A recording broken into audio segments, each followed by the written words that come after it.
Hello everyone, ನಾನು ನಿಮ್ಮ ಸಂದರ್ಶಿನಿ ಸ್ವಾಮಿ. ಸಹಚರಿ ಇಲ್ಲದ ಬದುಕು ಕಥೆಯ ಮುಂದುವರಿದ ಭಾಗ. ಅದಕ್ಕೂ ಮೊದಲು ನನ್ನ ಕಥೆಗಳು ನಿಮಗೆ ಇಷ್ಟವಾಗಿದ್ದರೆ ತಪ್ಪದೆ ಕಮೆಂಟ್ ಮಾಡಿ, ಲೈಕ್ ಮಾಡಿ, ಶೇರ್ ಮಾಡಿ. ಹಾಗೆ ನನ್ನ ಚಾನಲ್ಗೆ ಹೊಸಬರಿದ್ದರೆ ಸಬ್ಸ್ಕ್ರೈಬ್ ಆಗಿ ಪಕ್ಕದಲ್ಲಿರುವ ಬೆಲ್ ಐಕನ್ನ ಕ್ಲಿಕ್ ಮಾಡಿ. ಇದರಿಂದ ನನ್ನೆಲ್ಲ ಕಥೆಗಳ ನೋಟಿಫಿಕೇಶನ್ ನಿಮಗೆ ಸಿಗುತ್ತೆ. ಸೊ ಬನ್ನಿ, ಕಥೆಯ ಮುಂದುವರಿದ ಭಾಗನ ನೋಡೋಣ. ಎಪಿಸೋಡ್ 80. ಇಂದಿನ ಸಂಚಿಕೆಯಲ್ಲಿ ವಿರಾಟ್ ದೀಕ್ಷಿತ್ ಬಳಿ ಶೃಂಗಾರ್ ಬಗ್ಗೆ ಕೇಳಿದಾಗ ದೀಕ್ಷಿತ್ ಶ್ರೀ ಅವನನ್ನು ಹಿಡಿಯುವಾಗ ಸ್ವಲ್ಪ ಹೊಡೆದಿದ್ರು, ಆಗ ಅವನ ತಲೆಗೆ ಪೆಟ್ಟು ಬಿದ್ದು ಕೋಮಾಗಿ ಹೋಗಿದ್ದಾನೆ ಎಂದ. ವಿರಾಟ್ ಅವಳು ನಿಜಕ್ಕೂ ಸ್ವಲ್ಪ ಹೊಡೆದಿರಲ್ಲ, ಸರಿಯಾಗೆ ಹೊಡೆದಿರ್ತಾಳೆ. ಯಾಕಂದರೆ ಅವನ ಮೇಲಿರುವ ಕೋಪ ಅಂಥದ್ದು ಅನ್ನೋದು ಈ ವಿರಾಟ್ಗೆ ಮಾತ್ರ ಗೊತ್ತು ಎಂದುಕೊಂಡವನು, ನಾನು ಅವನನ್ನು ಒಮ್ಮೆ ನೋಡಬೇಕು, ಅವನು ಈಗ ಯಾವ ರೂಪದಲ್ಲಿ ಇದ್ದಾನೆ ಅಂತ ಎಂದ. ವಿರಾಟ್ ಮಾತು ಕೇಳಿದಂಥ ದೀಕ್ಷಿತ್, ನೋ ಮಿಸ್ಟರ್ ವಿರಾಟ್, ಅವರನ್ನು ನೋಡೋಕ್ಕೆ ಸಾಧ್ಯ ಇಲ್ಲ, ಅಪರಾಧಿ ಅವನು, ಹಾಗೆಲ್ಲ ಅವನನ್ನು ಯಾರಂದರೆ ಯಾರೋ ನೋಡೋಕ್ಕೆ ಬಿಡಲ್ಲ ಅಂದ.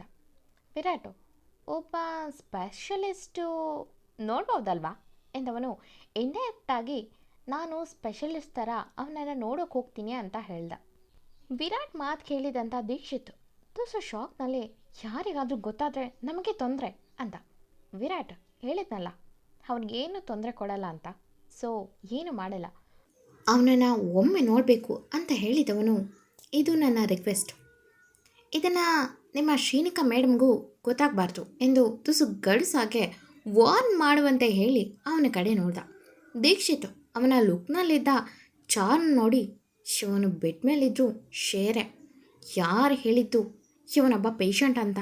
ಬಾಡಿಯಲ್ಲೇ ಬ್ಯಾಂಡೇಜ್ ಬಿಟ್ಟರೆ ಕಣ್ಣಲ್ಲಿರುವ ಬೇಟೆಗಾರನ ಲುಕ್ ಇನ್ನೂ ಹಸಿಯಾಗೇ ಇದೆ ಎಂದುಕೊಂಡವನು, ಓಕೆ, ಅಕಸ್ಮಾತ್ ಏನಾದರೂ ತೊಂದರೆ ಆದರೆ ಎಂದು ಮಾತು ಮುಂದುವರಿಸೋ ಮುನ್ನ, ಐ ವಿಲ್ ಹ್ಯಾಂಡಲ್ ಎಂದ ಸ್ಟ್ರಾಂಗ್ ವಾಯ್ಸ್ನಲ್ಲಿ. ದೀಕ್ಷಿತ್ ಓಕೆ, ನಾಳೆ ಹೋಗೋಣ, ಇವತ್ತು ಸ್ವಲ್ಪ ಪ್ರಿಪ್ರೇಷನ್ ಮಾಡಬೇಕು ಎಂದ. ವಿರಾಟ್ ನಾಳೆ ಅಲ್ಲ, ಇವತ್ತೇ ರಾತ್ರಿ ಹೋಗ್ತಿದ್ದೀವಿ, ಹಾಗೆ ವ್ಯವಸ್ಥೆ ಮಾಡಿ ಎಂದು ನವೀನ ಕರೆದು ಇವರಿಗೆ ಹೆಲ್ಪ್ ಮಾಡು ಎಂದು ತನ್ನ ಫೋನ್ ತಗೊಂಡು ಯಾರಿಗೋ ಕಾಲ್ ಮಾಡಿ, ನನಗೆ ಆ ಗಿಡಮೂಲಿಕೆ ಬೇರಬೇಕು ಸರ್, ನನಗೆ 5 ನಿಮಿಷ ಎಚ್ಚರ ಆದರೆ ಸಾಕು ಎಂದು ಕಾಲ್ ಕಟ್ ಮಾಡಿ ಮಲಗಿದ್ದವ ಎದ್ದು ಕೂತ. ಅವನು ಕೂತ ರೀತಿ ಹೇಗಿತ್ತು ಎಂದರೆ ಹಸಿದ ಹುಲಿ ಬೇಟೆಗಾಗಿ ಹೊರಟಂತೆ ಇತ್ತು.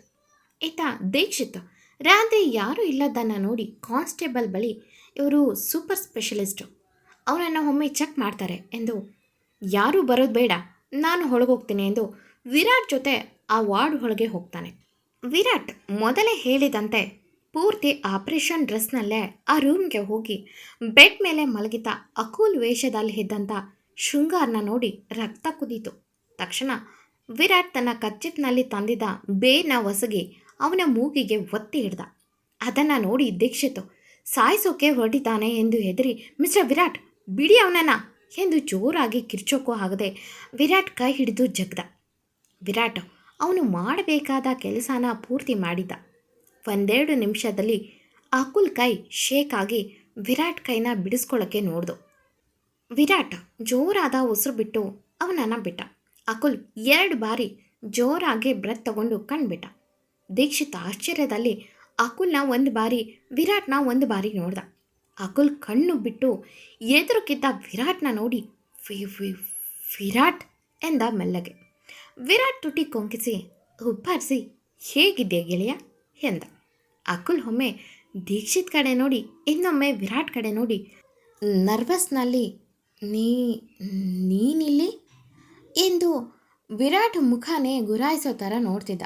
ಅವನ ಕಣ್ಣಲ್ಲಿದ್ದ ವಾರ್ಮ್ ಲುಕ್ ನೋಡಿ ಈ ಶಾಂತತೆ ಸುಂಟರಗಳ ಮುಂಚೆ ಬರುವ ಸೂಚನೆ ಎಂದುಕೊಂಡು, ಯಾರಿದ್ದೀರ ಹೊರಗೆ ಎಂದು ಎದ್ದೇಳೋಕ್ಕೆ ನೋಡಿದ್ರೆ ಅವನಿಗೆ ಸೊಂಟ ಸಪೋರ್ಟ್ ಮಾಡ್ತಿಲ್ಲ.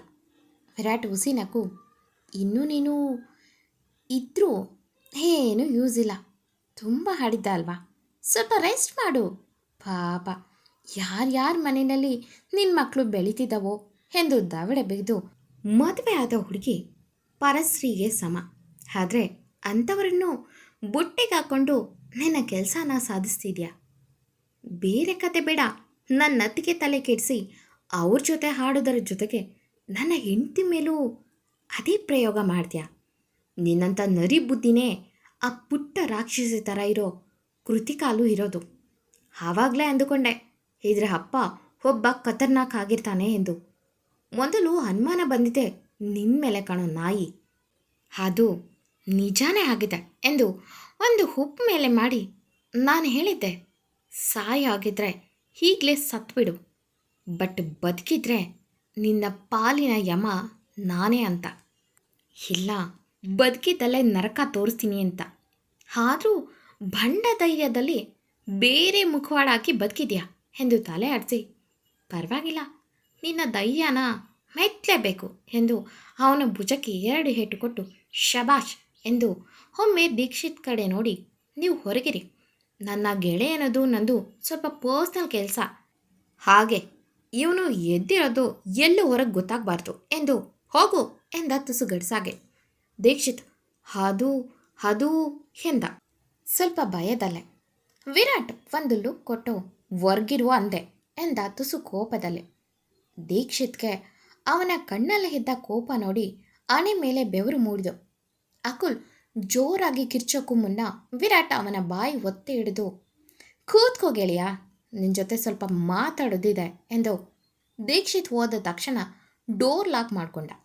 ದೀಕ್ಷಿತ್ ಹೊರಗೆ ಬಂದವನು ಕರ್ಚಿಫ್ನಲ್ಲಿ ತನ್ನ ಮುಖಾನ ಒರೆಸ್ಕೊಂಡು, ಅದು ಡಾಕ್ಟರ್ ಟ್ರೀಟ್ಮೆಂಟ್ ಕೊಡ್ತಿದ್ದಾರೆ, ತುಂಬ ಸೆಕೆ ಅಲ್ಲಿ, ಟ್ರೀಟ್ಮೆಂಟ್ಗೆ ತೊಂದರೆ ಆಗುತ್ತೆ ಅಂತ ಫ್ಯಾನ್ ಬೇರೆ ಹಾಕಿರಲಿಲ್ಲ ಎಂದು ವಾರ್ಡ್ ಹೊರಗೆ ಕಾಯುತ್ತಿದ್ದಂಥ ಕಾನ್ಸ್ಟೇಬಲ್ ಮುಂದೆ ಅವರು ಪ್ರಶ್ನೆ ಕೇಳುವ ಮುನ್ನ ಇವನೇ ಹೋದ್ರಿ, ಹೋಗಿ ನನಗೆ ಕೂಲ್ ಡ್ರಿಂಕ್ಸ್ ತನ್ನಿ ಮತ್ತು ನಿಮ್ಮಿಬ್ಬರಿಗೂ ನಾನ್ ವೆಜ್ ಊಟ ತಂದ್ಕೊಳ್ಳಿ, ಇವತ್ತು ನನ್ನ ಅಪ್ಪನ ತಿಥಿ ಕಾರ್ಯ, ಮನೆಯಿಂದ ಊಟ ತಂದ್ಕೊಡೋಕ್ಕಾಗಲಿಲ್ಲ ಎಂದು ಸ್ವಲ್ಪ ದುಡ್ಡು ಕೊಟ್ಟು ಇಬ್ಬರನ್ನು ಕಳಿಸಿ ತಾನು ಮಾತ್ರ ಹೊರಗೆ ಕಾದು ನಿಂತ.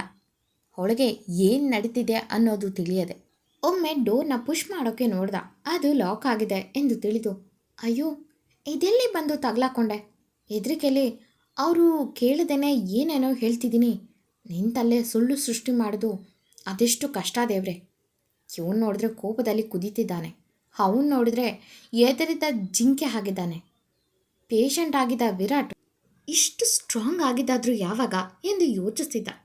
ಹೊಳಕೆದ್ದ ವಿರಾಟ್ ಎದುರುಗಿದ್ದ ಶೃಂಗಾರ್ನ ಸಣ್ಣ ಕಣ್ಣಲ್ಲೇ ಗುರಾಯಿಸಿ ಅವನ ಕುತ್ತಿಗೆ ಹಿಡಿದು, ನೀನು ಬದುಕಿ ತಪ್ಪು ಮಾಡಿಬಿಟ್ಟೆ ಕಣ, ಅಷ್ಟಕ್ಕೂ ಈಗ ನಿನ್ನ ಯಾಕೆ ಎಬ್ಬಿಸ್ದೆ ಗೊತ್ತಾ, ನಿನಗೆ ನಾನು ಕೊಡೋ ಪನಿಷ್ಮೆಂಟ್ನ ನೋವು ಗೊತ್ತಾಗಬೇಕು, ನೀನು ಮಲಗಿದಾಗ ಹೊಡೆದ್ರೆ ಏನು ಲಾಭ, ನೀನು ಆ ನೋವು ಹೇಗಿರುತ್ತೆ ಅಂತ ತಿಳ್ಕೊಬೇಕು ಎಂದು ಅವನ ಎದೆ ಮಿಡಲ್ ಭಾಗಕ್ಕೆ ಒಂದು ಏಟು ಹಾಕಿ ಅವನ ಬಾಯಿಗೆ ಬಟ್ಟೆ ತುರುಕಿ, ಉಸಿರು ಕಟ್ತಿದೆ ಅಲ್ವಾ, ತಲೆ ಗಿರ್ರ ಅಂತಿದೆ ಅಲ್ವಾ, ನೀನು ಎಷ್ಟು ಹುಡುಗಿರ ಲೈಫ್ನಲ್ಲಿ ಆಡಿದ್ದೀಯ, ಅದಕ್ಕೆಲ್ಲ ಇದು ಉತ್ತರ ಅಂದರೆ ಶೃಂಗಾರ್ ಬೆವರುತ್ತಾ ಬೇಡ ಎನ್ನುವಂತೆ ತಲೆ ಆಡಿಸುತ್ತಾ ನಡುಗುತ್ತಾ ವಿರಾಟ್ ಕಡೆ ಬಿಟ್ಬಿಡು ಎನ್ನುವಂತೆ ಕೇಳೋ ಥರ ಮುಖ ಮಾಡಿದ್ದ.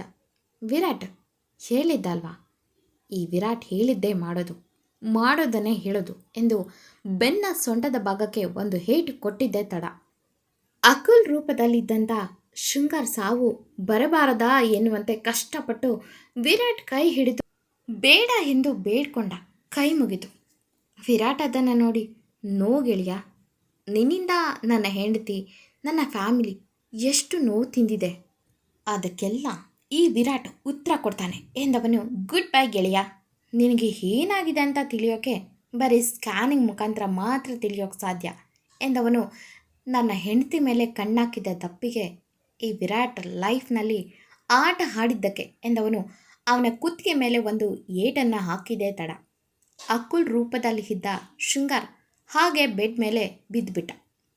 ವಿರಾಟ್ ಅವನ ಮುಖ ನೋಡಿ, ಇದು ಪಂಚಂದ್ರೆ, ಈ ವಿರಾಟ್ ಹೊಡೆಯೋ ಹೊಡೆತ ಹೇಗಿರುತ್ತೆ ಅನ್ನೋದನ್ನು ಕಣ್ಣಾರೆ ನೋಡಿ ನನ್ನ ಲೈಫ್ನಲ್ಲಿ ಆಟ ಆಡಿದ್ದೆ ಅಲ್ವಾ, ಅದಕ್ಕೆ ಜೀವನ ಪರ್ಯಂತ ಹೀಗೆ ಬಿದ್ದಿರು, ಜೈಲಿನಲ್ಲಿ ಇದ್ದಿದ್ರೆ ಊಟ ಬಟ್ಟೆ ಎಲ್ಲ ಹಾಕ್ಕೊಂಡು ಆರಾಮಾಗಿರ್ತಿದ್ದೆ, ಬಟ್ ಈಗ ಇಲ್ಲಿ ಜೀವಂತ ಉಸಿರಾಡೋ ಶವ ನೀನು ಎಂದವನು ಅವನ ಬಾಯಲ್ಲಿದ್ದಂಥ ಬಟ್ಟೆನ ತೆಗೆದು, ಟೇಕ್ ಕೇರ್ ಗೆಳೆಯ, ನನ್ನನ್ನು ಪ್ರತಿ ಕ್ಷಣ ನೆನಪಿಸ್ಕೊ ಎಂದು ಅವನ ಕೆನ್ನೆ ತಟ್ಟಿ ಅವನಿಗೆ ಬ್ಲ್ಯಾಂಕೆಟ್ ಒದ್ದಿಸಿ ಹೊರಗೋಗೋಕ್ಕೆ ತಿರುಗಿದ್ರೆ ಅಕುಲ್ ನನ್ನ ಸಾಯಿಸು ಎನ್ನುವಂತೆ ಒಂದೇ ಕೈಯಲ್ಲಿ ಸನ್ನೆ ಮಾಡ್ದ.